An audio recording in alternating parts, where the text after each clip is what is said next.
G'day, Wayne from Dronefish.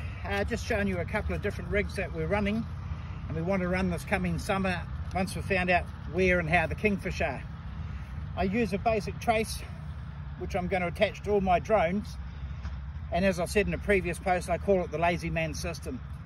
So I have a selection of flies and colours, and I can just clip these on and off. If I'm attached to this end, I'm going to stick a float or a balloon on, and then from there your options change as you go. You work your way down. There's 4 options to put hooks on at different spacing, and you can combine them any way you like. We understand the kingfish are getting caught on the surface of the water, so I'll put a longish trace on, and then I'll put a little float with a couple of crimps on it that'll hold it in place, and then behind that I'm going to have my fly. Now I can attach a thin strip of bait on here if you want to scent it up, but if you do, make sure it's just a real thin piece of bait, and this will help keep it on top, especially if there's a chop on the water. If you want to sink them further down, you can replace that float with a small weight, and by having a float at either end of your line, it's going to keep them up, but this will then drop down. You'll have your weight here, that'll bring it down to your desired depth you want, and then your fly will fly up behind it, and then it's just a slow retrieve. So you can run one there.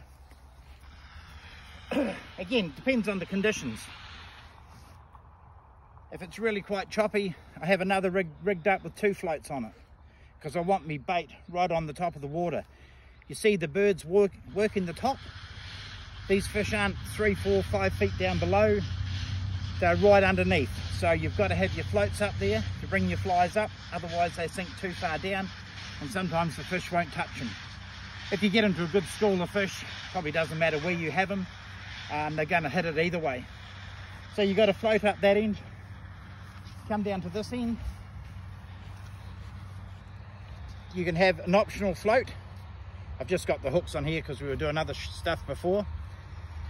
And then for the likes of that, I run one of these soft bait jigs. These have got lots of movement. They'll come through the waves, they'll take a life of their own.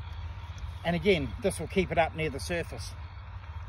I could move this float here to the other end, so I've got a bigger float system, and then just have this at the end. And what that will do is it'll give me an angle of line. The slightly heavy lure will bring this down at the bottom, and then it will angle back up to the surface. If this is on the bottom, then your next 2, depending on how you rig them, are at different levels. So you're going to fish one at the bottom, one mid-water, and then one right up on the surface. And again, you can replace the floats with weights, and we're only talking 1/4 ounce, 1/2 ounce weight.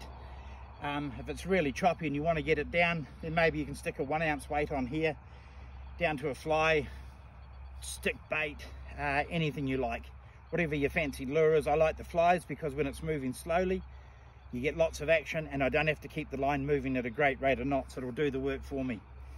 If you come back to this end, you can run 40, 60 gram Leganis lure. I like the slow jigs. They'll get right down. You can put 60 gram on here, and then at that other end, you might put 2 or 3 balloons. And then this will run vertically down from your balloons. And then these other rigs we've got here with the floats, they'll come off here. You get a long one there, then you get a smaller one here. So depending on the length of your trace, we're looking at 20 feet at least. If I've got a 60 gram lure here, up at 10 feet, I have quite a long trace here, and the floats, what it will do is just keep it all away.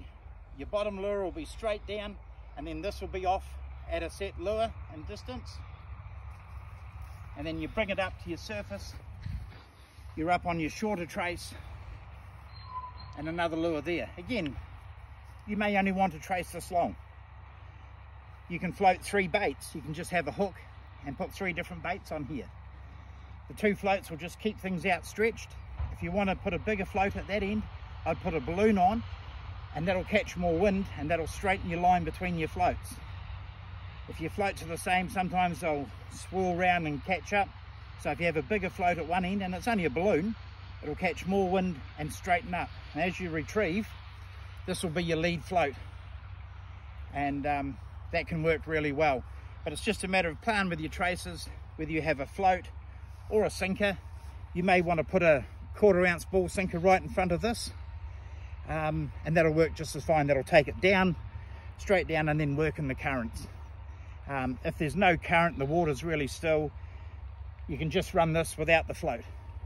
But I've made these up. We get quite choppy conditions off the shore here, and that'll help me keep it up.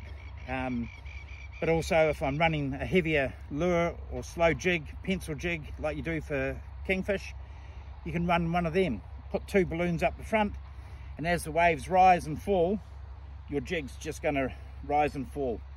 So you're doing no work whatsoever, but you use the natural conditions to work it for you. And you'll find that's quite an effective way to fish when you're pouncing out around schools of fish.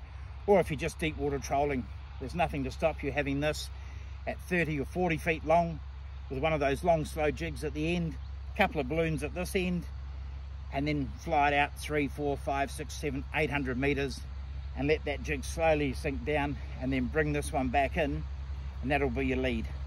But play with those different rigs, different setups, and you might be surprised at what you catch. Cool. Thank you.